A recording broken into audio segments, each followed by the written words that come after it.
પૂજનની સાથે ગુજરાતની વાતમાં આપણું સ્વાગત છે। સુરત મુખ્યને વિશેષ સમાચારો પર અમદાવાદીઓને 5000 કરોડનું નુકસાન, માન્યતાઓને પધરાવી દેવાશે જમીન। વિપક્ષનો આરોપ, રિવરફ્રન્ટની જમીન મામલે 5000 કરોડનું કૌભાંડ કરાયું। જાણો સમગ્ર ઘટના શું છે। ગુજરાત પોલીસ કેમ બિઝનેસમેનોની બની રહી છે ગુલામ? 2 એસપી 3 ડીવાયએસપી સહિત 19 સામે ફરિયાદ। પૈસાની લાલચમાં પોલીસ આ શું કરી રહી છે? જાણો સમગ્ર માહિતી શું છે ત્યારે વાત કરીશું। ગુજરાતીઓ ભોજનમાં લઈ રહ્યા છે ધીમું ઝેર।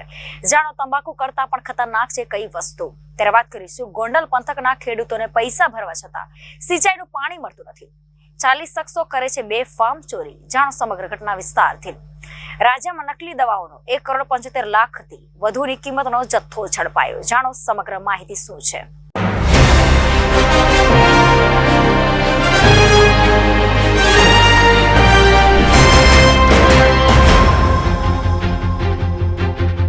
તો ચર્ચા કરીએ ગુજરાતની વાતમાં સમાચાર વિગતવાર।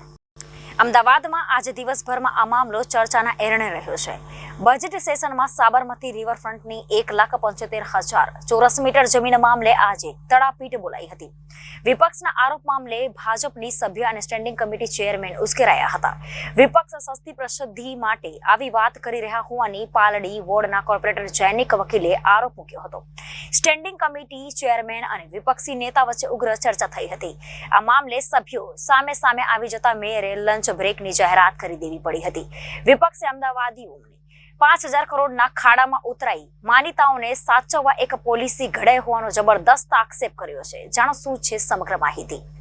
વિપક્ષના આરોપ અનુસાર અલાયદી સાબરમતી લેન્ડ ડિસ્પોઝેબલ પોલિસી 2023 બનાવવામાં આવી છે અને સાબરમતી રિવરફ્રન્ટના પ્લોટનું વેલ્યુએશન કરાવવા માટેની ફોર્મ્યુલા નક્કી કરવામાં આવે છે।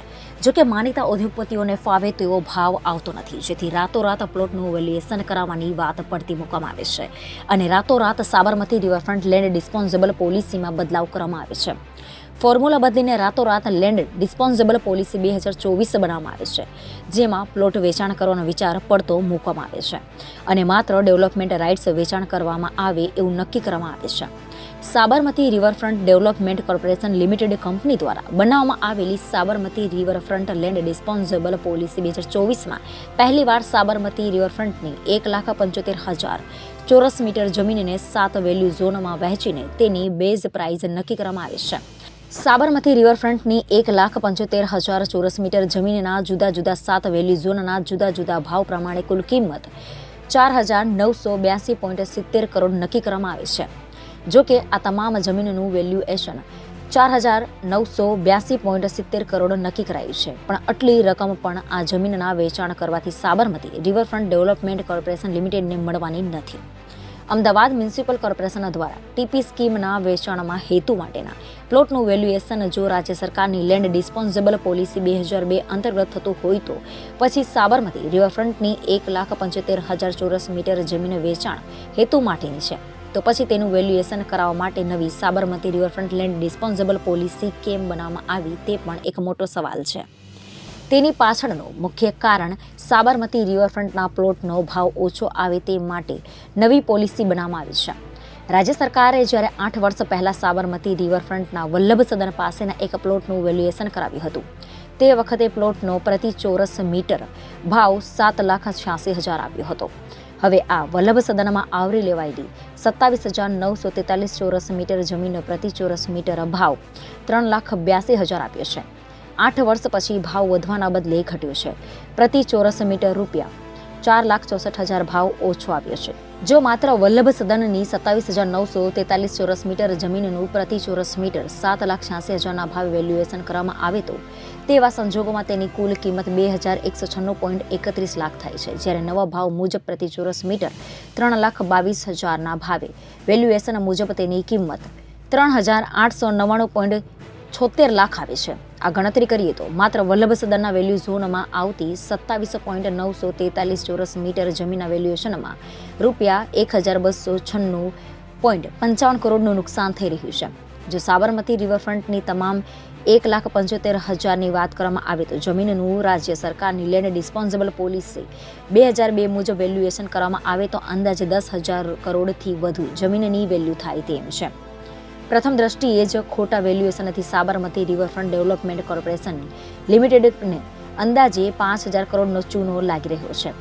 વાસ્તવિકતા છે. જો અમદાવાદ મ્યુનિસિપલ કોર્પોરેશનના સત્તાધીશોમાં હિંમત હોય તો રાજ્ય સરકારની લેન્ડ ડિસ્પોઝેબલ પોલિસી 2002 અંતર્ગત બનેલી પ્રાઇઝ ફિક્સિંગ કમિટીમાં સાબરમતી રિવરફ્રન્ટ 2ની 1,75,000 ચોરસ મીટર જમીનનું વેલ્યુએશન કરાવે તો દૂધનું દૂધ અને પાણીનું પાણી થઈ જશે.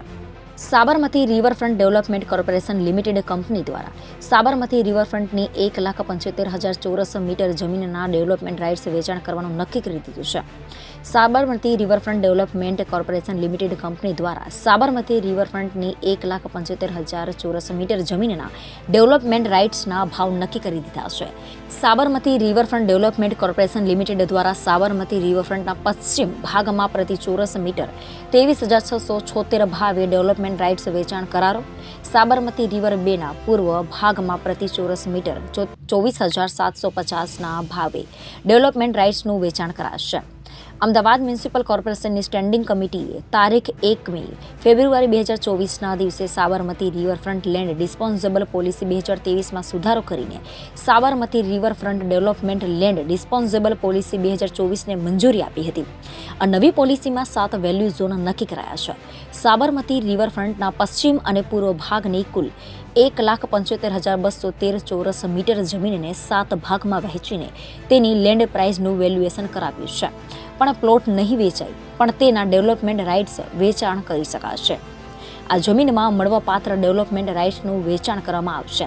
આ સિવાય ડેવલપર દ્વારા સાબરમતી રિવરફ્રન્ટના પ્લોટના ડેવલપમેન્ટ રાઇટ્સને ખરીદશે પણ તે જેમાં multilevel car parking, fuel station, electric charging station ઊભા કરાશે તો તેને બિલ્ટ અપ એરિયાના ડેવલપમેન્ટ રાઇટ્સ રાઇઝમાં બાદ આપવામાં આવશે. Sabarmati riverfront development corporation limited company દ્વારા Sabarmati riverfront land disposable policy 2024 મુજબ સાબરમતી રિવરફ્રન્ટના પશ્ચિમ ભાગને 3 વેલ્યુ ઝોનમાં વિભાજિત કરવામાં આવશે. જેમાં એક ઇવેન્ટ સેન્ટર વેલ્યુ ઝોનમાં કુલ 29.386 ચોરસ મીટર જમીન રાખવામાં આવી છે. જેમાં જમીનનો પ્રતિ ચોરસ મીટર ભાવ 3,08,000 નક્કી કરાયો છે. જ્યારે ડેવલપમેન્ટ રાઇટ્સનો ભાવ પ્રતિ ચોરસ મીટર 22,647 રાખવામાં આવ્યો છે.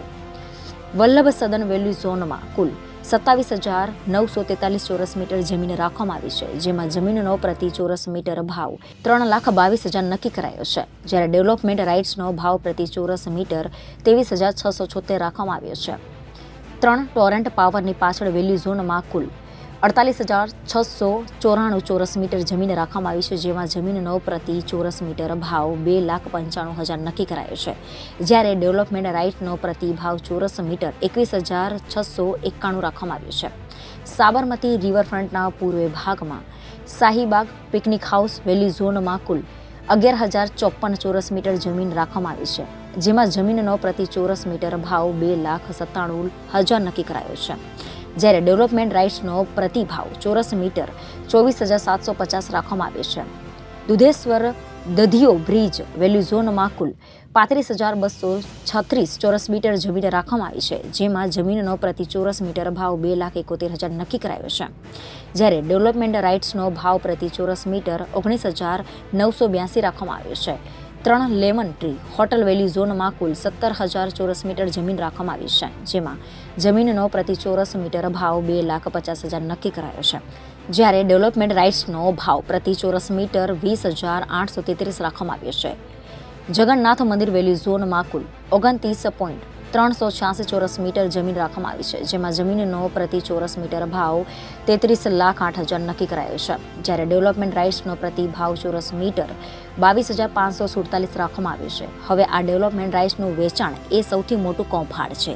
ઉદાહરણ તરીકે સમજીએ તો વલ્લભ સદન વેલ્યુ ઝોનની 27,943 ચોરસ મીટર જમીનની પ્રતિ ચોરસ મીટર બ્રેઝ પ્રાઇસ 3,22,000 નક્કી કરવામાં આવી છે. જેની 4મી કુલ કિંમત 899 કરોડ થાય છે. હવે જમીન ઉપર મળવાપાત્ર બાંધકામ નક્કી કરાશે, જેના ડેવલપમેન્ટ રાઇટ્સ વેચાણ કરાશે. આ ડેવલપમેન્ટ રાઇટ્સ વેચાણની બેઝ પ્રાઇસ પ્રતિ ચોરસ મીટર 23,676 નક્કી કરવામાં આવી છે. હવે કલ્પના કરો કે આ પ્લોટમાં 50,000 ચોપીનું બાંધકામ કરવાનું નક્કી કરાશે અને તેના ડેવલપમેન્ટ રાઇટ્સ વેચાણ કરાશે તો ડેવલપમેન્ટ રાઇટ્સની કુલ બેઝ પ્રાઇસ 118.38 કરોડ થશે. જો આ પ્લોટમાં 1 લાખ ચોરસ મીટર બાંધકામ નક્કી કરીને તેના ડેવલપમેન્ટ રાઇટ્સ વેચાણ કરવાનું નક્કી કરવામાં આવે તો તેવા કિસ્સામાં તેની બેઝ પ્રાઇસ 236.76 કરોડ થશે. જો આ પ્લોટમાં 2 લાખ ચોરસ મીટર બાંધકામ નક્કી કરવામાં આવે તો તેવા સંજોગોમાં તો ડેવલપમેન્ટ રાઇટ્સની બેઝ પ્રાઇસ 473.35 કરોડ નક્કી થશે. વલ્લભ સદનમાં 27,943 ચોરસ મીટરની જમીનમાં જો 2 લાખ ચોરસ મીટરના ડેવલપમેન્ટ રાઇટ્સ વેચાણ કરવાનું નક્કી કરવામાં આવે તો તેવા સંજોગોમાં તેની બેઝ પ્રાઇસ પ્રતિ ચોરસ મીટર 23,676 મુજબ 3.473.35 કરોડની આવક થાય છે. જો સાબરમતી રિવરફ્રન્ટનો આ પ્લોટ માત્ર બેઝ પ્રાઇસથી વેચાય તો પણ 899 કરોડ ઉપજે, પણ આ પ્લોટમાં 2 લાખ ચોરસ મીટરના ડેવલપમેન્ટ રાઇટ્સનું બેઝ પ્રાઇસથી વેચાણ કરવામાં આવે તો તેવા સંજોગોમાં માત્ર 473.35 કરોડની આવક થાય. જો 4 લાખ ચોરસ મીટરના ડેવલપમેન્ટ રાઇટ્સનું વેચાણ કરવામાં આવે તો તેવા સંજોગોમાં જમીનની કિંમત વસૂલ થાય, પણ તેમાં પણ મલ્ટી લેવલ પાર્કિંગ ઊભું કરવા કે ફ્યુઅલ ચાર્જિંગ સ્ટેશન બનાવવામાં આવે તો તે ડેવલપમેન્ટ રાઇટ્સમાંથી બાદ મળે, એટલે કે વધારાનું બાંધકામ ગણાય. તો પછી જ્યારે જમીનનું વેચાણ કરીને 899 કરોડ રૂપિયા મળે તેમ છે તો તેવા સંજોગોમાં ડેવલપમેન્ટ રાઇટ્સનું વેચાણ કરીને નુકસાન કેમ કરવામાં આવી રહ્યું છે તે પણ મોટો સવાલ છે. એવી પણ દલીલ કરવામાં આવી છે કે જો સાબરમતી રિવરફ્રન્ટની જમીનની વેલ્યુ મોંઘી આવે તો એવા સંજોગોમાં કોઈ પણ ખરીદદાર મળતું નથી. જેથી ડેવલપમેન્ટ રાઇટ્સનું વેચાણ કરી રહ્યા છીએ તો તેનો સીધો જવાબ એવું છે કે તમારા ઘર વેચાણ કરવા કાઢો અને કોઈ ખરીદદાર ન આવે તો પાણીના ભાવે વેચી નાખો કે પછી સારા સમયની રાહ જુઓ. ઉતાવળ શેની છે? બીજી દલીલ એવી આવે છે કે ડેવલપમેન્ટ રાઇટ્સનું ઓક્શન કરાશે તો ભાવ વધારે આવશે. બીજી દલીલ એ કે જમીનનું ઓક્શન કર્યા વિના તેનો સારો ભાવ નહીં આવે તેવું કોણ નક્કી કરી દીધું છે? 1-2 વાર જમીનની બેઝ પ્રાઇસ પ્રમાણે ઓક્શન કરો. જો કોઈ ખરીદવા તૈયાર ન થાય તો પછી સારા સમયની રાહ જુઓ. ફરી ઓક્શન કરો અને ફરી કોઈ ખરીદવા તૈયાર ન થાય તો આ પ્રકારે ડેવલપમેન્ટ રાઇટ્સ વેચાણ કરવાનો વિચાર કરી શકાય. જો કે પહેલાથી જ ડેવલપમેન્ટ રાઇટ્સનું વેચાણ કરવામાં આવે તો પછી પહેલાથી માનીતા ખરીદદાર નક્કી છે. આ પ્લોટના ડેવલપમેન્ટ રાઇટ્સનું વેચાણ ઓક્શનથી થયું તેવી દલીલ કરવામાં આવશે, પણ શું તે ઓરાન ફ્રિક્સ નહીં થાય અથવા માત્ર ગણતરીની કંપનીઓ રિંગ કરીને તમામ 1,75,000 જમીનના ડેવલપમેન્ટ જમીનમાં લઈ લેશે? સૌથી છેલ્લે, જો આ ડેવલપમેન્ટ રાઇટ્સનું મોડેલ સારું હોય તો પછી અમદાવાદ મ્યુનિસિપલ કોર્પોરેશન દ્વારા ટીપી સ્કીમમાં વેચાણ હેતુ માટેના પ્લોટમાં આ મોડેલ કેમ લાગુ કરતી નથી? અમદાવાદ મ્યુનિસિપલ કોર્પોરેશન દ્વારા ટીપી સ્કીમમાં વેચાણ અર્થેના તમામ પ્લોટનું કેમ લેન્ડ ડિસ્પોઝેબલ પોલિસી હેઠળ વેલ્યુએશન કરાવે છે? કેમ કે ટીપી સ્કીમમાં પ્લોટ વેચાણ કરીને રૂપિયા કમાવાના છે. સાબરમતી રિવરફ્રન્ટના પ્લોટ વેચીને મળતિયાને ફાયદો કરાવવાનો છે, જેથી આ સાબરમતી રિવરફ્રન્ટની 1,75,000 ચોરસ મીટર જમીનના ડેવલપમેન્ટ રાઇટ્સના નામે અંદાજે 5,000 કરોડથી વધુનું કૌભાંડ આચરવામાં આવી રહ્યું છે. તાકીદે આ પ્રકારે અમદાવાદ મ્યુનિસિપલ કોર્પોરેશન અને સાબરમતી રિવરફ્રન્ટ ડેવલપમેન્ટ કોર્પોરેશન લિમિટેડની તિજોરીને 5,000 કરોડનો ચૂનો લગાડવાની દરખાસ્તો ફગાવી દેવી જોઈએ. સાબરમતી લેન્ડ ડિસ્પોઝેબલ પોલિસી 2024 રદ કરવી જોઈએ. રાજ્ય સરકારની લેન્ડ ડિસ્પોઝેબલ પોલિસી મુજબ 1,75,000 ચોરસ મીટર જમીનનું વેલ્યુએશન કરાવવું જોઈએ અને તે મુજબ તેનું ઓક્શન કરીને વેચાણ કરવું જોઈએ. તો તેવા સંજોગોમાં સાબરમતી ટીએમ રિવરફ્રન્ટની 1,75,000 ચોરસ મીટર જમીનનું વેચાણ કરીને 10,000 કરોડથી વધુની આવક રળી શકાય છે. આ રૂપિયાથી અમદાવાદીઓને પ્રાથમિક સુવિધાઓ વધુ સારી પૂરી પાડી શકાય તેમ છે. નવા વિકાસના કામો પણ થાય તેમ છે. પોલીસ પૈસાની લાલચમાં ઉદ્યોગપતિઓની સેવામાં લાગી ગઈ છે. સામાન્ય માણસને ન્યાય મેળવવા કોર્ટના ધક્કા ખાવા પડે તેનાથી મોટો અન્યાય કેવો હોઈ શકે? આ કેસમાં સુપ્રીમના આદેશ બાદ ઇલેક્ટ્રોથર્મના કંપનીના માલિક શૈલેષ ભંડારી અને અનુરાગ ભંડારી સહિત 2 ડીએસપી, 3 ડીવાયએસપી અને 1 પીએસઆઈ સહિત 19 સામે ફરિયાદ નોંધાઈ છે. શરમ કરો હવે ગુજરાત પોલીસ. કાર્યવાહી કરવાના બદલે મોટા બિઝનેસમેનોની જી હજૂરી કરી રહી છે. હરસંઘવી ભલે પોલીસ તંત્રની પીઠે થપથપાવે છે, પણ ગુજરાતમાં બહાર આવી રહેલા કેસો પોલીસ તંત્રની આબરૂના ધજાગરા ઉડાવી રહ્યા છે. કેડીલાના સીએમડી રાજીવ મોદીના કેસમાં પોલીસ સામે આક્ષેપો ઓછા હોય તેમ આજે ગુજરાત પોલીસના ટોચના અધિકારીઓ સહિતના 19 સામે ફરિયાદ નોંધાઈ છે. 7 વાર પોલીસ સ્ટેશનના ધક્કા અને ગુજરાત હાઈકોર્ટના આદેશ છતાં ઇલેક્ટ્રોથર્મના માલિકને છાવરતી સરકાર અને ગુજરાત પોલીસને આખરે સુપ્રીમ કોર્ટે લબડાક આપી છે. એક ફરિયાદીને ન્યાય મેળવવા માટે છેક સુપ્રીમ કોર્ટ સુધી લડવું પડે એનાથી વધુ શરમજનક બાબત બીજી શું હોઈ શકે? પોલીસ પૈસાની લાલચમાં ઉદ્યોગપતિઓની સેવામાં લાગી જાય છે. સામાન્ય માણસને ન્યાય મેળવવા કોર્ટના ધક્કા ખાવા પડે છે. તેનાથી મોટો અન્યાય કેવો હોઈ શકે? આ કેસમાં સુપ્રીમના આદેશ બાદ ઇલેક્ટ્રોથર્મના કંપનીના માલિક શૈલેષ ભંડારી અને અનુરાગ ભંડારી સહિત 2 ડીએસપી, 3 ડીવાયએસપી અને 1 પીએસઆઈ સહિત 19 સામે સીઆઈડી ક્રાઇમે ફરિયાદ નોંધી છે. 300 કરોડની લોન લઈ પૂરા પરિવારને પતાવી દેવાના અને ફરિયાદીને ગોંધી રાખીને તેની પાસેથી ગાડીઓ, પૈસા, જમીન અને ડમ્પર સહિતની ચીજવસ્તુઓ લખાવી લેવાના આ કેસમાં સૌથી મોટી બાબત તો એ છે કે એક પીએસઆઈ ફરિયાદીના પત્નીના લમડે બંદૂક મૂકીને ફરિયાદ પાછી ખેંચી લેવા દબાણ કરે છે અને તેનાથી મોટો અન્યાય કયો હોઈ શકે? આ કેસ એટલો મોટો છે કે 2 એસપી, 3 ડીવાયએસપી અને 1 પીએસઆઈ પણ આ કેસમાં આરોપી બની ગયા છે. ગુજરાત પોલીસે આ કેસમાં શૈલેષ ભંડારીને બચાવવા જે ખેલો પાડ્યો છે એની વિગતો જાણીને તમે પણ ચોંકી જશો. ઇલેક્ટ્રોથર્મના માલિક સામે અનેક કેસો હોવા છતાં પણ પોલીસ તંત્ર આ બિઝનેસમેન સામે ઘૂંટણીએ પડ્યું હોય તેમ કાર્યવાહી ન કરતા આખરે 2015ના આ કેસમાં સુપ્રીમ કોર્ટના આદેશ બાદ ફરિયાદ થઈ છે. ફરિયાદી એક પોલીસ સ્ટેશનથી બીજા પોલીસ સ્ટેશન પર ધક્કા ખાતા રહ્યો. એને ન્યાય પરથી વિશ્વાસ ઉઠી જાય તેવું કાવતર્યું પોલીસના ઉચ્ચ અધિકારીઓ અને ઇલેક્ટ્રોથર્મના કંપનીના માલિકે ઘડ્યું હતું. હવે તેનો ખુલાસો થયો છે. આ તો માત્ર એક જ કેસ છે. ગુજરાત પોલીસના અધિકારીઓ કેમ તોડ પાણીમાં રચ્યા પચ્યા રહે છે એ સૌથી મોટો સવાલ છે. તરલ ભટ્ટે કરેલા કાંડ ઓછા હોય તેમ આ કેસે ગુજરાત પોલીસ સામે સીધા સવાલો ઊભા કર્યા છે. ચલો જોઈએ કોની સામે છે ફરિયાદ. શૈલેષ ભંડારી, ઇલેક્ટ્રોથર્મ કંપનીના માલિક. અનુરાગ મુકેશ ભંડારી, ઇલેક્ટ્રોથર્મના કંપનીના માલિક. Sanjay Joshi, HR general manager. Baldev Raval, security incharge Ahmedabad. Amit Patvarika, Ahmedabad. Hitesh Soni, Ahmedabad. Shridhar Mulchandani, Ahmedabad. Anil Trivedi, Vadodara. Bakant Somani, Ahmedabad. Mahendra Patira, દક્ષિણ બોપલ. પવન ગોર, દક્ષિણ બોપલ. શિવમ પોદાર, ગાંધીધામ. 6 સિક્યુરિટીવાળા ET company, Ahmedabad. PSI NK Chauhan, Adipur. DYSP Vijay Gadhvi, Gandhidham. DYSP DS Vaghela, Anjar. DYSP RD Desai, Bhachau. DSP GV Barot, Gandhidham. DSP ભાવનાબેન પટેલ, ગાંધીધામ સહિતના 19 સામે આજે સીઆઈડી ક્રાઇમ કચ્છમાં ફરિયાદ નોંધાઈ છે. જોકે પોલીસ તંત્રની ભૂમિકાનો આ ફરિયાદમાં ઉલ્લેખ નથી. આ તમામ તાત્કાલિક અધિકારીઓ છે. આ કેસની વિગતો એવી છે કે પરમાનંદ ઉર્ફે પ્રેમ લીલારામ શીરવાણી આ તમામ તાત્કાલિન અધિકારીઓ છે. આ કેસની વિગતો એવી છે કે પરમાનંદ ઉર્ફે પ્રેમ લીલારામ શીરવાણી જેઓની ઉંમર 48 વર્ષ છે. તેઓનો ધંધો કન્સલ્ટિંગ અને રહે bungalow number 4, Navratna dream, survey number 135, holiday village, રિસોર્ટની પાછળ, મેઘપર, બોરીચા, તાલુકો અંજાર. રૂબરૂમાં પૂછવાથી ફરિયાદ હકીકત લખાવું છું કે હું મારા પરિવાર સાથે રહું છું. મારા પરિવારમાં 2 પુત્રી અને પત્ની છે જે બંને હાલે ધોરણ 12 અને 11માં અભ્યાસ કરે છે અને પત્ની નામે ખુશીબેન જ ઘર કામ કરે છે અને હું ધોરણ 10 પાસ છું. તારીખ 1/8/2011થી હું સિનિયર લોજિસ્ટિકની પોસ્ટ પર ઇલેક્ટ્રોથર્મ ઇન્ડિયા લિમિટેડ કંપનીમાં નોકરી પર કામ કરું છું, જેમાં મારી કામગીરી Kandla port, Tuna port, Adani port અને મુન્દ્રા પોર્ટ તથા આજુબાજુની કંપનીઓમાંથી રો મટીરિયલ કસ્ટમમાંથી ક્લિયર કરાવી અને માલ કંપનીમાં પહોંચાડવાનું હતું.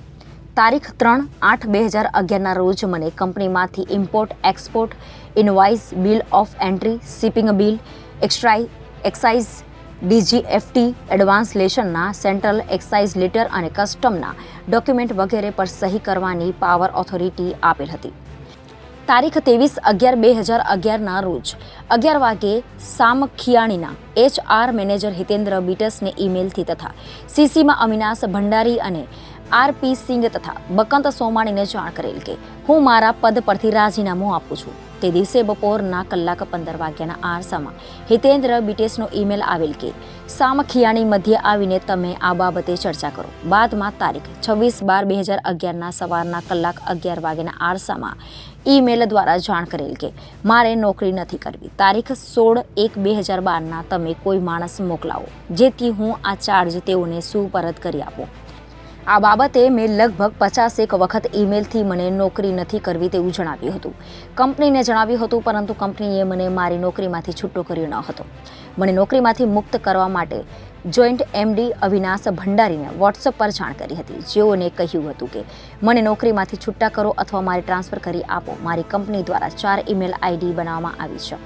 કંપનીમાં આવતી ટ્રાન્સપોર્ટ ગાડીઓના ભાવ શૈલેષ ભંડારી દ્વારા નક્કી થતાં મારી ફક્ત વર્ક ઓર્ડર પર સહી કરવાનું હતું. જાન્યુઆરી 2015માં શૈલેષ ભંડારીએ મને કહેલ કે આપણી કંપનીને પૈસાની જરૂર છે અને હું કંપનીના નામે 400 કરોડની લોન લઉં છું.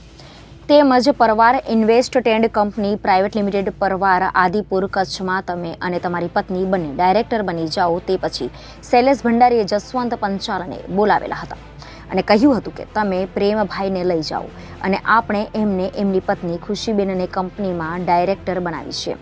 તે પછી હું કંપનીમાં ડાયરેક્ટર બનવા તૈયાર છું એવો ફોન મારી હાજરીમાં મુંબઈના મેન ડિરેક્ટર પરેશ પટેલને કર્યો હતો. તે પછી કંપનીમાંથી જસવંતભાઈનો ફોન આવ્યો. ત્યારે મેં કહેલ હતું કે માર્ચમાં ઓફિસ તૈયાર થઈ જશે, પછી હું ભાડા કરાર બનાવીને મોકલી આપીશ. હવે મને યાદ આવે છે કે આ ભાડા કરાર મારા પત્નીના નામે બનાવવા માટે શૈલેષભાઈ ભંડારીએ ના પાડી હતી. કંપનીમાંથી મને જાણવા મળેલ હતું કે શૈલેષભાઈ લોન લેવાના છે. તે કાગળો તમારા નામે બનાવી તે પછી લોન લઈ તમારી પૂરી ફેમિલીને મારી નાખશે, જેથી હું ગભરાઈ ગયો હતો. પરંતુ આ લોકો મને નોકરી પરથી મુક્ત કરતા ન હતા. બાદ નવેમ્બર 2015માં શૈલેષ ભંડારીએ મને ફોનથી કહેલ કે મને આવીને મળો, જેથી 30 નવેમ્બરના રોજ હું તેઓના પીએને ફોન કરીને સમય માંગ્યો હતો. 1 ડિસેમ્બરના રોજ હું સવારમાં મારા ડ્રાઈવર સિયાઝ ગાડીથી અમદાવાદ જવા નીકળ્યો હતો. ત્યારે રિલાયન્સ પેટ્રોલ પંપ આદિપુર પાસે પહોંચતા મારી ગાડીની આગળ ઇનોવા ગાડી આવી ગઈ હતી, જેમાંથી 2 અજાણી વ્યક્તિ જે ઇલેક્ટ્રોથર્મ કંપનીના જે સિક્યુરિટી ગાર્ડનો યુનિફોર્મ પહેરેલો હતો, જેઓએ બંદૂક બતાવીને મને કહેલ કે અમને શૈલેષ ભંડારી અને અનુરાગ ભંડારીએ મોકલેલા છે, જેઓ મને અમદાવાદ લાવ્યા હતા. ઓફિસમાં મને શૈલેષ ભંડારીએ ઓફિસ બહાર બેસાડીને અને બાદમાં વાત કરતા જણાવ્યું હતું કે ત્યારબાદ મારું અપહરણ કરી મારઝૂડ કરાઈ હતી. આ સમયે એક સિક્યુરિટી ગાર્ડે મને મદદ કરતા હું ત્યાંથી ભાગી ગયો હતો અને સોલા સિવિલ હોસ્પિટલમાં સારવાર લીધી. પણ આ સમયે શૈલેષ ભંડારીના માણસો આવી જતા હું ત્યાંથી પણ ભાગી ગયો હતો. આ સમયે મને લેવા માટે મારા કૌટુંબિક સગા નરેશ મૂલચંદાણી અને મનોજ લખવાણી આવ્યા હતા. આ મામલે ફરિયાદ કરવા માટે હું આદિપુર પોલીસ સ્ટેશને ગયો હતો. જેઓ મારી ફરિયાદ ન લેતા પીએસઆઈ અને કે ચૌહાણને મેં ફોન કર્યો હતો, જેઓએ મને 3 દિવસ બાદ આપવા માટે જણાવ્યું હતું. એ સમયે મને જાણવા મળેલ હતું કે મને અને મારી પત્નીને હેરાન કરવા માટે કંપનીના માણસ હિતેન્દ્ર બિટસને ઊભો કરી મેં કંપનીના હિસાબમાં કોઈ ગોટાળો કર્યો છે તેવી મારી પર ખોટી ફરિયાદ કરી હતી. મેં ફરિયાદ કરવાનો પ્રયાસ કર્યો, પણ મારી ફરિયાદ ન લેવામાં મેં નામદાર ગુજરાત હાઈકોર્ટમાં ફોજદારી પચુરણ અરજી નંબર 1373 2016 વાળી દાખલ કરાવેલ હતી અને જેમાં ગુન્હો બનતો હોય મેં નામદાર હાઈકોર્ટે ફરિયાદ દાખલ કરવા આદેશ કર્યો હતો. પરંતુ પોલીસે મારી ફરિયાદ દાખલ ન કરતા અને આદિપુર પોલીસ સ્ટેશનમાં પીએસઆઈ NK ચૌહાણે 18 માર્ચ 2016ના રોજ મારા ઘરે આવી મારી પત્નીને પિસ્તોલ દેખાડી આ ક્લોઝર રિપોર્ટમાં સહી કરવા ધમકી આપી હતી. જે ક્લોઝર રિપોર્ટમાં મારી પત્નીએ સહી કરવામાં ના પાડી હતી. સહી કરી આપી હતી. જે રિપોર્ટ તેઓએ 5 દિવસમાં તૈયાર કરી આપી દીધેલો હતો. તે પછી પણ ખુશીબેનના કેસ નંબર 571/2015નો પણ પીએસઆઈ NK ચૌહાણે ક્લોઝર રિપોર્ટ બનાવી દીધો હતો. તેમજ મુકેશ કૃપલાણીએ કરેલ કેસ નંબર 1/2015નો પણ NK ચૌહાણે ક્લોઝર રિપોર્ટ ભરી દીધો હતો. આ સમયે તપાસ કરતા વિગતો જાણવા મળી હતી કે NK ચૌહાણના પુત્રને કંપનીમાં નોકરી રાખી દીધી છે, જેથી મેં અને મારી પત્નીએ 2016માં નોટિસ આપી હતી. આ લીગલ નોટિસ બાબતે અલગ અલગ ઉચ્ચ અધિકારીઓને પણ જાણ કરી હતી. આ કેસમાં DYSP અંજાર વિભાગના DS વાઘેલાએ પણ ક્લોઝર રિપોર્ટ સબમિટ કર્યો હતો. આ સિવાય SP ભાવના પટેલ પૂર્વ કચ્છ ગાંધીધામે પણ ક્લોઝર રિપોર્ટ ભર્યો હતો. જેથી નારાજ થઈને મારી પત્નીએ કોર્ટના દરવાજા ખખડાવ્યા હતા. જે કોર્ટના 2017ના રિપોર્ટમાં પણ પોલીસે કંઈ કર્યું ન હતું. ફોજદારી પરચુરણ અરજી સામે પણ NK ચૌહાણે ક્લોઝર રિપોર્ટ આપતા હું નામદાર હાઈકોર્ટમાં ગયો હતો. 2017માં પણ ગાંધીધામની DYSP VJ ગઢવીએ પણ ક્લોઝર રિપોર્ટ આપ્યો હતો. આ ક્લોઝર રિપોર્ટ સામે 1500 પાનાના કાગળો જોડ્યા હતા, જેની અધિકારીને પણ જાણ કરી હતી. હું અને મારી પત્નીએ પીએસઆઈ આદિપુર પોલીસ સ્ટેશન અને GV બારોટ SP પૂર્વ કચ્છ ગાંધીધામને CRPC કલમ 197 મુજબની legal notice RPAD police station મારફતે DGP સાહેબ અને હોમ ડિપાર્ટમેન્ટને મોકલી હતી. તેમજ વિષ્ણુદાન ગઢવી PSQ DYSP SP ભાવના પટેલ અને DYSP અંજાર DS વાઘેલાએ હોમ ડિપાર્ટમેન્ટને ક્લોઝર રિપોર્ટ આપેલો હતો. નામદાર હાઈકોર્ટના જજ સોનિયાબેન ગોકાણીની કોર્ટનો ફરિયાદ દાખલ કરવાનો આદેશ હોવા છતાં મેં મોકલેલ રજિસ્ટર્ડ પોસ્ટ એડી મારફતે ડીજીપી સાહેબ અને હોમ ડિપાર્ટમેન્ટને મોકલેલા લીગલ નોટિસ મુજબની કામગીરી કરવા ઓર્ડરમાં હુકમ છતાં પણ 6 પોલીસ અધિકારીઓએ મારી ફરિયાદ દાખલ કરી ન હતી અને તમામે ક્લોઝર રિપોર્ટ આપ્યો હતો. 2018માં ડીજીપી સાહેબને મેં કહેલ કે મને પોલીસ હેરાન કરે જેથી એક સીટની રચના કરાઈ હતી, જેનો પણ કોઈ નિવેડો આવ્યો ન હતો. આ કેસમાં ગુજરાત હાઈકોર્ટ બાદ આ કેસ સુપ્રીમ કોર્ટમાં પહોંચ્યો હતો, જેમાં આખરે સુપ્રીમે આદેશ કરતા 3 ફેબ્રુઆરીના રોજ આ મામલે ફરિયાદ થઈ હતી. આમ 2015થી 2024 સુધી ન્યાય માટે લડતા એક વ્યક્તિને ગુજરાતના એક બિઝનેસમેન અને પોલીસ કર્મીઓના ષડયંત્રમાં ન્યાય મળ્યો છે. આ કેસમાં સુપ્રીમ સુધી આ વ્યક્તિએ લડાઈ લડી હતી. ગુજરાતમાં પોલીસ પાસે હવે ન્યાયની અપેક્ષા કેવી રીતે રાખવી એ સૌથી મોટો સવાલ છે. આ કેસમાં ખંડણી, અપહરણ, કોરા કાગળમાં સહીઓ કરાવી, બળજબરી મિલકત લખાવી લઈ, બળજબરીથી રોકડ પડાવી લેવાની પણ વિગતો છે. આ સિવાય સોનાના દાગીના, 3 ડમ્પરો, 45 લાખ બેંકમાંથી અને 10 લાખ રોકડા પડાવી લીધા હતા. આ કેસમાં પોલીસ અધિકારીઓ સામે આક્ષેપો એ છે કે નામદાર ગુજરાત હાઈકોર્ટનો આદેશ છતાં યોગ્ય તપાસ ન કરી કાયદાની અવગણના કરી ગુનો કરવા બાબતે ફરિયાદ થઈ છે. કેન્સરની સારવાર સાથોસાથ કેન્સર ન થાય તે માટે સજાગતા કેળવવા શું કરવું તે પણ જાણી લેજો. ભારતમાં વર્ષ 2022માં કેન્સરના 14 લાખથી પણ વધુ દર્દીઓ હતા. વર્ષ 2023માં આ આંકડો 15 લાખે પહોંચ્યો છે. તે પૈકી ગુજરાતમાં કેન્સરના 73,000 દર્દીઓ છે. શું છે સમગ્ર મામલો, જાણ વિસ્તારથી. અમદાવાદમાં ગુજરાત કેન્સર સોસાયટીની ગવર્નિંગ કાઉન્સિલિંગ અને વાર્ષિક સામાન્ય સભા યોજાઈ હતી, જેમાં એવા આંકડાઓ સામે આવ્યા છે કે તમારી આંખો પણ ચાર થઈ જશે. ગુજરાત કેન્સર સોસાયટીના અધ્યક્ષ પંકજ પટેલે જણાવ્યું હતું કે ગુજરાત કેન્સર સોસાયટી દર વર્ષે 8 લાખ ઓપીડી દર્દીઓ અને 60,000 ઇન્ડોર દર્દીઓને સેવા આપી રહી છે. ગુજરાતમાં સતત વધી રહ્યો છે કેન્સર દર્દીઓનો આંકડો. ગુજરાત કેન્સર સોસાયટીની ગવર્નિંગ કાઉન્સિલિંગમાં હાજરી આપવામાં આવેલા ગુજરાતના રાજ્યપાલ આચાર્ય દેવવ્રતે ખૂબ જ મહત્વની વાત કરી છે. રાજ્યપાલે જણાવ્યું હતું કે આપણા ખાનપાન અને જીવનશૈલીના કારણે કેન્સર જેવા મહારોગો વધ્યા છે. જેવું અન્ન તેવું મન. આહાર શુદ્ધ હશે તો તન અને મન બંને શુદ્ધ અને રોગરહિત રહેશે. રાજ્યપાલ આચાર્ય દેવવ્રતજીએ કહ્યું કે ભારતમાં વર્ષ 2022માં કેન્સરના 14 લાખથી વધુ દર્દીઓ હતા. વર્ષ 2023માં આ આંકડો 15 લાખે પહોંચ્યો હતો. તે પૈકી ગુજરાતમાં કેન્સરના 73,000 દર્દીઓ છે. બીમારીના ઉપચારની સાથોસાથ તે ન થાય તેના ઉપાયો પણ વિચારવા જોઈએ. આપણે પર્ણોને પાણી સિંચ્યા કરીએ છીએ. ખરેખર તો મૂળમાં પાણી આપીએ તો પણ પર્ણો સુધી પહોંચવાનું જ છે. આપણા ખાનપાન અને આપણી જીવનશૈલી સુધારીશું તો કેન્સર, ડાયાબિટીસ, બ્લડ પ્રેશર જેવા રોગોને થતાં જ અટકાવી શકશું. વૈજ્ઞાનિક સંશોધન અને અભ્યાસોના તારણને ટાંકતા રાજ્યપાલ આચાર્ય દેવવ્રતજીએ કહ્યું કે અનાજની હાઇબ્રિડ જાતો અને રાસાયણિક ખાતર તથા જંતુનાશક દવાઓના વધારે પડતા ઉપયોગના કારણે આપણા ખાદ્ય અન્નમાંથી 45% પોષક તત્વો ગાયબ છે. વધુ ઉત્પાદન મેળવવાની લાહેમાં આપણે પોષક તત્વો ગુમાવ્યા છે, એટલે જીવલેણ રોગોનું આક્રમણ વધ્યું છે. કેન્સર માટે તંબાકુ તો જવાબદાર છે જ. રાસાયણિક ખાતર અને જંતુનાશક દવાઓના બેફામ ઉપયોગથી આપણા ભોજનમાં આપણે ધીમું ઝેર લઈ રહ્યા છે. ફાસ્ટ ફૂડ, જંક ફૂડનો વધતો પ્રભાવ અને યોગ પ્રાણાયામના અભાવને આપણે ગંભીરતાથી લેતા નથી. જેવું અન્ન એવું મન. અન્નથી જ મન બને છે. આહાર શુદ્ધ હશે તો તન અને મન બંને શુદ્ધ હશે અને રોગરહિત રહેશે. આચાર્ય દેવવ્રતજીએ કહ્યું કે પહેલા નદી, તળાવ અને સરોવરમાં છલોછલ પાણી દેખાતા હતા. પછી પાણી માટે આપણે કૂવા સિંચ્યા અને આજે આપણે બોટલોમાં પાણી મેળવી રહ્યા છીએ. જો આમ જ ચાલ્યું તો આવનારા દિવસોમાં આપણે પાણીના ઇન્જેક્શન લેતા હોઈશું. વિકાસ અને ઉત્પાદનના નામે આપણે પ્રકૃતિનો વિનાશ કરી રહ્યા છીએ. આવનારી પેઢી એ ઘણી પરેશાની ભોગવી થશે. રાજ્યપાલ આચાર્ય દેવવ્રતજીએ જણાવ્યું કે શુદ્ધ અન્ન માટે પ્રાકૃતિક ખેતી એકમાત્ર ઉપાય છે. ગુજરાતમાં 9 લાખ ખેડૂતો પ્રાકૃતિક ખેતી કરતા હોય છે. તેમણે તમામને પ્રાકૃતિક કૃષિ પેદાશો જ વાપરવાનો આગ્રહ કર્યો હતો. ગુજરાત કેન્સર સોસાયટી દર્દીઓની શ્રેષ્ઠ સારવાર, કેન્સર વિષયમાં શ્રેષ્ઠ શિક્ષણ અને કેન્સર ક્ષેત્રે શ્રેષ્ઠ સંશોધન કરી રહી છે. સાથોસાથ સમાજે પણ કેન્સર ન થાય તે માટે વિશેષ સજાગતા કેળવવાની જરૂર છે. રાજ્યપાલ શ્રી આચાર્ય દેવવ્રતજીએ આજે અમદાવાદમાં ગુજરાત કેન્સર સોસાયટીની ગવર્નિંગ કાઉન્સિલિંગ અને વાર્ષિક સામાન્ય સભામાં ભાગ લેતા કહ્યું હતું કે આપણા ખાનપાન અને આપણી જીવનશૈલીને કારણે કેન્સર જેવા મહારોગોનો વિસ્ફોટ થયો છે. કેન્સરની સારવારની સાથોસાથ કેન્સર ન થાય તે માટે જનજાગૃતિ કેળવવાની અત્યંત આવશ્યકતા છે.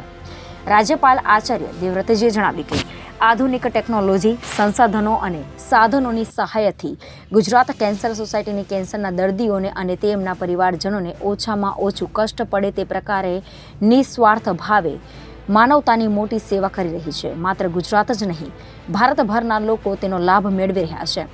રાજ્યપાલે જણાવ્યું હતું કે ગુજરાત કેન્સર સોસાયટી વડાપ્રધાન નરેન્દ્રભાઈ મોદીની દીર્ઘદ્રષ્ટિ અને પંકજભાઈ પટેલ તથા તેમના સાથીઓની મહેનતનું પરિણામ છે. ગુજરાત કેન્સર સોસાયટીમાં સુવિધાઓ મોટું દાન આપના 3 દાતાઓ સંદીપ એન્જિનિયર, રાકેશભાઈ શાહ અને જયંતિભાઈ પટેલનું રાજ્યપાલ આચાર્ય દેવવ્રતજીએ સન્માન કર્યું હતું. ગુજરાત કેન્સર સોસાયટીના અધ્યક્ષ પંકજભાઈ પટેલે પોતાના ઉદ્બોધનમાં કહ્યું હતું કે છેલ્લા 6 દાયકાથી સોસાયટી કેન્સરના દર્દીઓની સારવાર અને કેન્સર પ્રત્યે જાગૃતિ કેળવવા પ્રયત્નશીલ છે. કેન્સર નિદાન શિબિર અને તાત્કાલિક સારવારને વધુ પ્રોત્સાહન આપીને સોસાયટી કેન્સરના દર્દીઓની પીડા ઓછી કરવાનો હરસંભવ પ્રયાસ નિરંતર કરી રહી છે. તેમણે કહ્યું કે ગુજરાત કેન્સર અનુસંધાન સ્થાપન, Gujarat cancer society medical college અને research centre, doctor T B. Patel drugs bank અને કોમ્યુનિટી કેન્દ્ર દ્વારા માધ્યમથી ગુજરાત કેન્સર સોસાયટીના દર વર્ષે લગભગ 8 લાખ ઓપીડી દર્દીઓ અને 60,000 ઇન્ડોર દર્દીઓ સેવા આપી રહી છે. ગુજરાત કેન્સર અનુસંધાન સંસ્થાન નવા પ્રોટોન કેન્દ્રની યોજના બનાવીની દિશામાં મહત્વનું પગલું છે. Doctor T B. પટેલ ડ્રગ્સ સેન્ટરના માધ્યમથી 1 લાખ જેટલા દર્દીઓને સબસિડીવાળી દવાઓ આપવામાં આવી હતી. ગોંડલ શહેરના 100 વર્ષ અને 125 વર્ષ જૂના બ્રિજના સમારકામ મામલે ગુજરાત હાઈકોર્ટે ભારે નારાજગી વ્યક્ત કરી છે. હાઈકોર્ટ નગરપાલિકા અને સરકારની ધીમી કામગીરી સામે સવાલ ઉભા કર્યા છે અને કહ્યું હતું કે દરરોજ હજારો લોકો આ બ્રિજ પરથી પસાર થાય છે. અમે લોકોના જીવ સાથે ચેડા નહીં ચલાવી લઈએ. હાઈકોર્ટે તંત્રની આકરી ઝાટકણી કાઢતા કહ્યું કે સંબંધિત કેસમાં માત્ર સમય પસાર કરવાની વૃત્તિ હોય તેવું જણાઈ રહ્યું છે. ગોંડલ શહેરના 100 વર્ષ અને 125 વર્ષ જૂના બ્રિજના રિપેરિંગ મામલે ગુજરાત હાઈકોર્ટે નગરપાલિકા અને સરકારની ધીમી કામગીરી સામે ભારે રોષ વ્યક્ત કર્યો છે.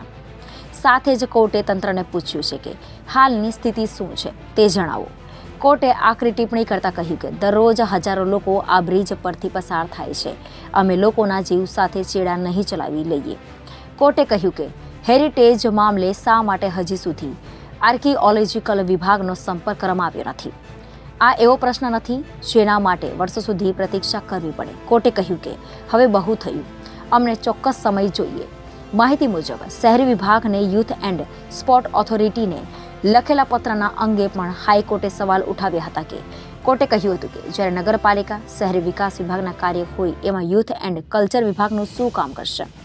કોર્ટે કહ્યું કે સંબંધિત કેસમાં માત્ર સમય પસાર કરવાની વૃત્તિ હોય તેવું જણાઈ રહ્યું છે.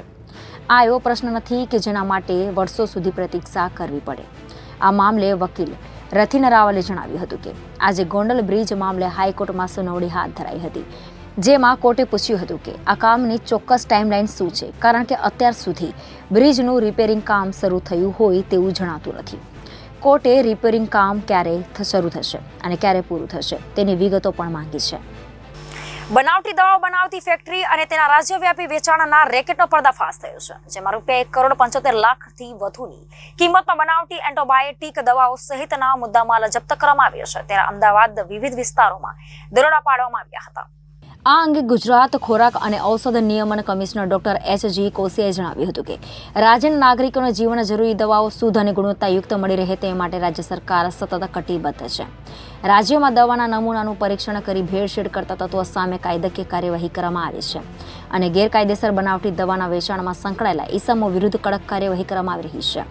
જેના ભાગરૂપે તાજેતરમાં જ ડોક્ટર એચ.જી. કોશિયાના માર્ગદર્શન હેઠળ ગાંધીનગરમાં આર.એમ. પટેલ, નાયબ કમિશનર વાય.જી. દરજી, નાયબ કમિશનર વી.ડી. ડોબરિયાના મદદનીશ કમિશનર અમદાવાદ ગ્રામ્ય, પ્રવર ઔષધ નિરીક્ષક એમ.આર. મુગલપરા અને તંત્રના અન્ય અધિકારીઓએ સાથે રહી ગેરકાયદેસર વગર પરવાને તેમજ બનાવટી દવાઓ બનાવતી બોગસ ફેક્ટરી મેં ફાર્માકેમ મહારાજા હાઉસ સેફ એક્સપ્રેસની પાછળ ચાંગોદર અમદાવાદ ખાતે દિવેશભાઈ જાગાણી નામના ઈસમે અન્ય કંપનીના નામ તથા પરવાના નંબરોનો ઉપયોગ કરી કોઈપણ જાતના લાયસન્સ વગર ગેરકાયદેસર રીતે એન્ટીબાયોટિક દવાઓ બનાવતી ફેક્ટરી ઊભી કરવામાં આવી હતી, જેમાં ટેબ્લેટ બનાવવાના જરૂરી મશીનો વસાવી મેં ફાર્માકેમ અમદાવાદ ખાતેથી મેં પાઇકન ફાર્મા પ્રાઇવેટ લિમિટેડ માર્કેટિંગ પેઢીને બનાવટી સ્પ્યુરસ એન્ટીબાયોટિક સહિતની દવાઓનું ઉત્પાદન કરી વેચાણ કરતી હતી. તંત્રની ટીમે ઝડપી પાડેલા, જ્યાંથી દવાઓના નમૂના લીધા બાદ દવા બનાવવાનો કાચો માલ, મશીન અને બનાવટી દવાઓ સહિત અન્ય સાધન સામગ્રી જપ્ત કરવામાં આવી હતી. આ ઉપરાંત તંત્રની તપાસ દરમિયાન એઝિથ્રોમાઇસિન અને સેફિક્સિમ, ડિસ્પ્રેસિયેબલ, એમોક્સિસિલિન, પોટાશિયમ સહિત ધરાવતી ટેબ્લેટના ચકાસણી અર્થે અલગ અલગ કુલ 9 દવાઓના નમૂના લઈ પૃથ્થકરણ વાસ્તે ખોરાક અને ઔષધ પ્રયોગશાળા વડોદરા ખાતે મોકલી આપવામાં આવ્યા છે. તંત્ર દ્વારા બનાવટી ઉત્પાદક, ફેક્ટરી, કોટિંગ મટીરિયલ, તૈયાર ટેબ્લેટ વગેરે મળીને આશરે 1,25,00,000નો માલ કાયદેસરના રીતે જપ્ત કરાયો છે. ગેરકાયદેસર રીતે અન્ય રાજ્યની લાયસન્સ ધરાવતી પેઢીના નામ અને લાયસન્સનો ઉપયોગ કરી માન્ય ટેકનિકલ પર્સન રાખ્યા વિના રો મટીરિયલ તેમજ દવાનું ટેસ્ટિંગ કર્યા વિના બીમાર વ્યક્તિઓને ગુણવત્તા વગરની દવાઓનું વેચાણ કરી જાહેર જનતાના આરોગ્ય તથા જીવન જોખમાય તેવો ખૂબ જ ગંભીર ગુનો કર્યા હોવાથી ફેક્ટરીને કાયદેસરનું સીલ મારી બંધ કરવામાં આવ્યું છે.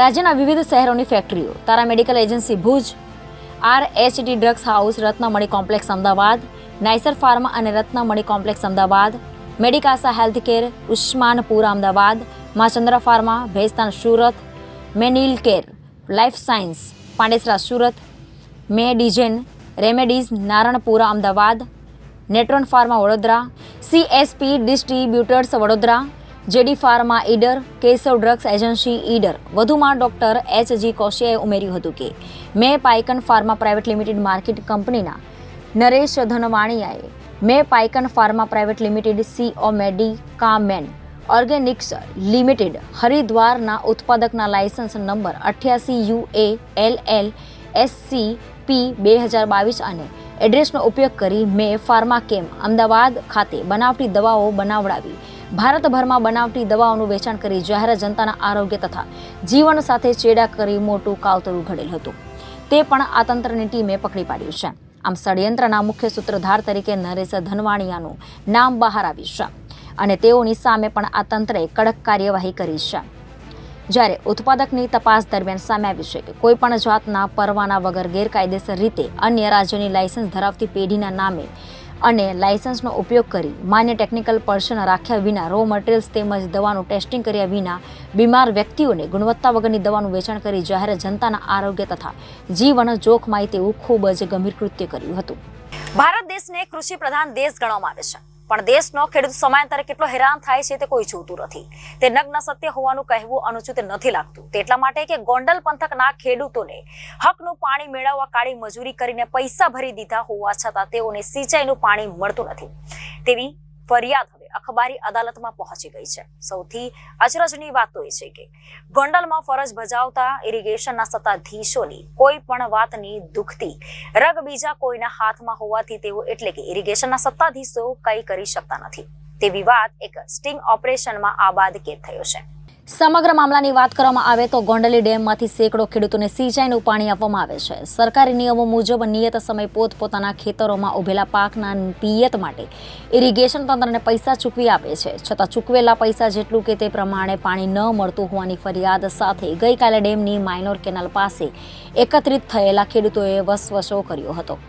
ખેડૂતોએ મળતા અપૂરતા પાણી બાબતે સિંચાઈ અધિકારીઓ સમક્ષ રોષ ઠાલવી અમારો પાક બચાવો, અમોને સિંચાઈનું પાણી આપો તેવા સૂત્રોચ્ચાર કરીને નધરોડ ગોંડલ ઇરિગેશન તંત્રને જગાડવાના પ્રયત્ન કર્યા હતા.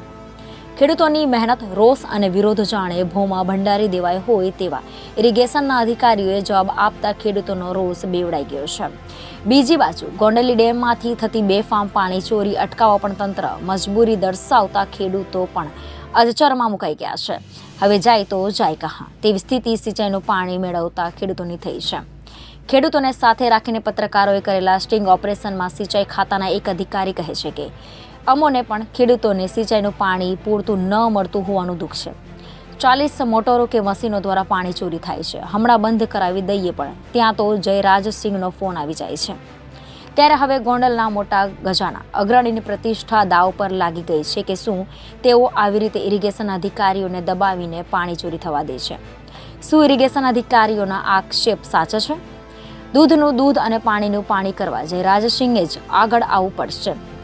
રોષિત ખેડૂતોએ આક્ષેપ કર્યા છે કે ગોંડલી ડેમમાંથી ખેડૂતો સુધી કે કેનાલ સુધી પહોંચતા પાણીની લાઈનોમાં અને કેનાલમાં અવારનવાર ભાંગતોડ કરીને પાણી ચોરી કરવામાં આવે છે અને આ બાબતે ફરિયાદ કરવા છતાં કોઈ રિપેર કરવા માટે ફરકતું નથી.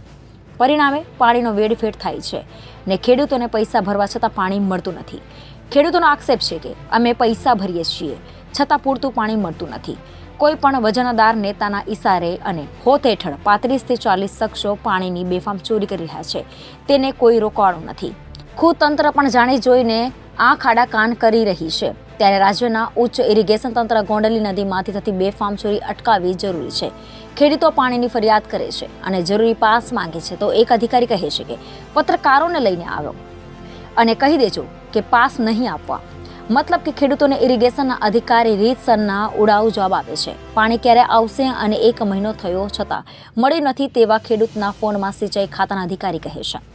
ત્યાં માણસો હોય તેને ફોન કરાવવાનો હોય. મારે એક જ ખાતેદાર બધાઈને જવાબ ન આપવાનો હોય છે. તેમજ આ અધિકારીએ એવું પણ કહ્યું હતું કે બધા કપાસ કાઢીને ઠોકવા જ માંડ્યા છો. વાવેતર ડેમમાં હવે મહિનો ચાલે તેટલું જ પાણી છે એટલે હવે શું વાવેતર કરવું તે ઇરિગેશનના અધિકારીને પૂછવું પડે તેવી ખેડૂતોની હાલત થઈ હોવાનું કહેવું ઉચિત લાગે છે. કોટડા સાંગાણી સહિતના ખેડૂતોનો આક્ષેપ છે કે ગોંડલ સિંચાઈ ખાતાના અધિકારી જાતિના ગજેરા અને વિપુલ અઢિયા કોઈ દિવસ ખેડૂતોને શાંતિથી સાંભળતા નથી. જ્યારે પાણી બાબતે ફરિયાદ કરવામાં આવે ત્યારે આ બંને અધિકારીઓ ઉડાઉ જવાબ આપીને ખેડૂતોને નારાજ કરે છે. કહેવાનું તાત્પર્ય એ છે કે રાજકીય માણસોના ઇશારે દબાઈને નોકરી કરતા અધિકારીઓ દાજ ખેડૂતો ઉપર ઉતારતા હોવાના ખેડૂતોનો આક્ષેપ છે. સાબર ડેરીના નિયામક મંડળની ચૂંટણીની પ્રક્રિયા શરૂ થઈ ચૂકી છે. ત્યારે દરેક વિભાગમાંથી ઉમેદવારી કરવા માંગતા ઉમેદવારોની ઉમેદવારી પત્ર લીધા બાદ તેમાં જણાવેલી વિગતો પૂર્તતા કરવા માટે ઉમેદવારોને નવા સુધારેલા પેટા કાયદા મુજબ કેટલીક વિગતો મેળવવા માટે સાબર ડેરીના અધિકારીઓ પાસે જવું પડે છે. જો કે અધિકારીઓ પણ સત્વરે વિગતો આપી રહ્યા છે. આધારભૂત સૂત્રોમાંથી મળતી માહિતી અનુસાર સાબર ડેરીના નિયામક મંડળની ચૂંટણી પ્રક્રિયા શરૂ થયા બાદ 16 ઝોનમાં ઉમેદવારી કરવા માંગતા ઉમેદવારોએ ઉમેદવારો પત્રોમાં એવી વિગતો રજૂ કરી છે કે તેમણે દર મહિને વાર્ષિક તથા સરેરાશ કેટલું દૂધ સ્થાનિક મંડળીના માધ્યમથી સાબર ડેરીમાં મોકલી આપ્યું છે. તેની વિગતો લેવા માટે ઉમેદવારોને સાબર ડેરીમાં જવું ફરજિયાત બની ગયું છે. જ્યાં સમક્ષ અધિકારી દ્વારા જે તે ઉમેદવારની માસિક, વાર્ષિક અને સરેરાશ દૂધની વિગતો અપાય તે પછી ઉમેદવારી પત્રમાં નોંધ કરવી પડે છે. જો ચૂંટણી લડવા માંગતા ઉમેદવાર અધૂરી વિગતો સાથેનું ઉમેદવારી પત્ર રજૂ કરે તો તે અમાન્ય ગણાય છે. જેથી નવા સુધારેલા પેટા કાયદાનો અમલ ફરજિયાત કરવો પડે છે. અગાઉ સાબર ડેરીના નિયામક મંડળની ચૂંટણી યોજાઈ હતી ત્યારે તે વખતે સ્થાનિક મંડળીઓ અને સાબર ડેરી પાસે કમ્પ્યુટર સજ્જ વિગતો ઉપલબ્ધ ન હતી. જેથી તે સમયે ડેરીના કર્મચારી જે તે મંડળીમાં જઈને વિગતો મેળવતા હતા. પરંતુ હવે સમગ્ર કામગીરી ઓનલાઈન થઈ ગઈ હોવાના કારણે ઉમેદવાર દ્વારા સાબર ડેરીના સમક્ષ અધિકારોનો સંપર્ક કરી વિગતો મેળવી રહ્યા છે. તે પછી પણ કેટલીક વિગતો ઉમેદવાર પત્રમાં રજૂ કરવાની હોવાથી ઉમેદવારને ગડમથલ કરીને દોડાદોડ કરવી પડે છે. આગામી દિવસોમાં યોજનાર સાબર ડેરીના નિયામક મંડળની ચૂંટણીમાં ભાજપ દ્વારા મેન્ડેટ આપવાની પ્રથા અમલી બનાવાઈ છે. ત્યારે આ વખતે પ્રદેશ સંગઠનના પદાધિકારીઓ દ્વારા સાબરકાંઠા અને અરવલ્લીમાંથી વિગતો મેળવીને અભ્યાસ કરવાનું શરૂ કરી દીધું છે. સરકાર દ્વારા સાબર ડેરીની ચૂંટણીમાં કેટલીક બેઠકોના ઉમેદવારોને બદલી નવા ચહેરાને સ્થાન અપાશે તેવી ચર્ચાને લઈને વર્ષોથી સહકારી ક્ષેત્રમાં હોદ્દો ભોગવતા કેટલાક અગ્રણીઓને આ વખતની ચૂંટણીમાં કદાચ નિરાશા સાંપડે તો નવાઈ પામવા જેવું નથી. તેમ છતાં નવા નિયામક મંડળમાં કેટલાક અનુભવી સહકારી અગ્રણીઓએ પણ સ્થાન આપવું પડે તેમ છે. જેથી કેટલાક સહકારી અગ્રણીઓની અવગણના થાય તેમ લાગતું નથી. કારણ કે જો નિયામક મંડળમાં ફક્ત નવા ચહેરાઓને સ્થાન અપાય તો વહીવટમાં પણ કેટલું મુશ્કેલી પડી શકે છે. હાલ તો સાબરકાંઠા અને અરવલ્લીમાં સહકારી ક્ષેત્રમાં રહેતા અગ્રણીએ ઉમેદવારી પત્રો લીધા બાદ તેને ભરી સક્ષમ અધિકારી સમક્ષ રજૂ કર્યા નથી. પરંતુ આવા અગ્રણીઓએ પોતાના વિભાગના મતદારોનો સંપર્ક કરી લીધો છે. આઈઆરસીટીસી ભારતીય રેલવે દ્વારા એક સસ્તું ટૂર પેકેજ લોન્ચ કર્યું છે, જેમાં તમે ગુજરાતમાં ઘણા સ્થળોની મુલાકાત લઈ શકો છો. મહત્વનું છે કે ગુજરાતના ફરવાલાયક અને ખાસ કરીને ધાર્મિક સ્થળોનો અહીં સમાવેશ કરવામાં આવ્યો છે, જેનું લિસ્ટ અહીં છે. ગુજરાત એક એવું રાજ્ય છે જે હંમેશા મોટી સંખ્યામાં પ્રવાસીઓને આકર્ષે છે. અહીંની સંસ્કૃતિ, ખાણીપીણી, અનેક પર્યટન સ્થળો લોકોને આકર્ષે છે. આવી સ્થિતિમાં આઈઆરસીટીસી એવા લોકો માટે સસ્તું ટ્રેન ટૂર પેકેજ લઈને આવ્યું છે, જેઓ ગુજરાતની મુલાકાત લેવાનું આયોજન કરી રહ્યા છે. આ પેકેજ દ્વારા પ્રવાસીઓ વડોદરા, સોમનાથ, દ્વારકા, દીવ, અમદાવાદ, મોઢેરા, પાટણની મુલાકાત લઈ શકશે. આ પેકેજ દિલ્હી સફદરજંગ રેલવે સ્ટેશનથી શરૂ થશે. મુસાફરો દિલ્હી, ગુડગાંવ, રેવાડી, રીંગાસ, ફુલેરા અને અજમેર રેલવે સ્ટેશનો પરથી બોર્ડ ડીબોર્ડ કરી શકશે. આ ટૂર પેકેજ 3 એપ્રિલ 2024થી શરૂ થશે. ટૂર પેકેજ માટેનો ટેરિફ પેસેન્જર દ્વારા પસંદ કરાયેલા કેટેગરી મુજબ હશે. પેકેજ 48,480 રૂપિયા પ્રતિ વ્યક્તિથી શરૂ થશે. ટૂર પેકેજની ખાસ વિશેષતાઓ અહીં છે. પેકેજનું નામ ગરવી ગુજરાત. પ્રવાસ કેટલા દિવસ ચાલશે? 8 રાત અને 9 દિવસ. પ્રસ્થાન તારીખ 9 એપ્રિલ 2024. Boarding deboarding station Delhi, Gurgaon, Rewari, Ringas, Phulera, Ajmer. ભોજન યોજના: સવારની ચા, નાસ્તો, લંચ અને રાત્રિ ભોજન. બેઠકોની સંખ્યા 150. મુસાફરી મોડ ટ્રેન. કયા રૂટ કવર કરશે ટ્રેન? વડોદરામાં statue of unity, Champaner, Pavagadh, પુરાતત્વ ઉદ્યાન. સોમનાથમાં સોમનાથ મંદિર, સોમનાથ બીચ, ભાલકા તીર્થ. દ્વારિકામાં દ્વારકાધીશ મંદિર, નાગેશ્વર જ્યોતિર્લિંગ, બેટ દ્વારકા. દીવમાં દીવનો કિલ્લો. અમદાવાદમાં સાબરમતી આશ્રમ, અક્ષરધામ, દાંડી કુટીર, અડાલજ સ્ટોપવેલ. મોઢેરામાં સૂર્ય મંદિર, યુનેસ્કો સાઇટ. પાટણમાં રાણકી વાવ અથવા રાણકી સ્ટેપવેલ. તમે ગુજરાતની વાતમાં લઈએ વિરામ. વધુ સમાચારો માટે જોતા રહો જનાદેશ ન્યૂઝ. નમસ્કાર.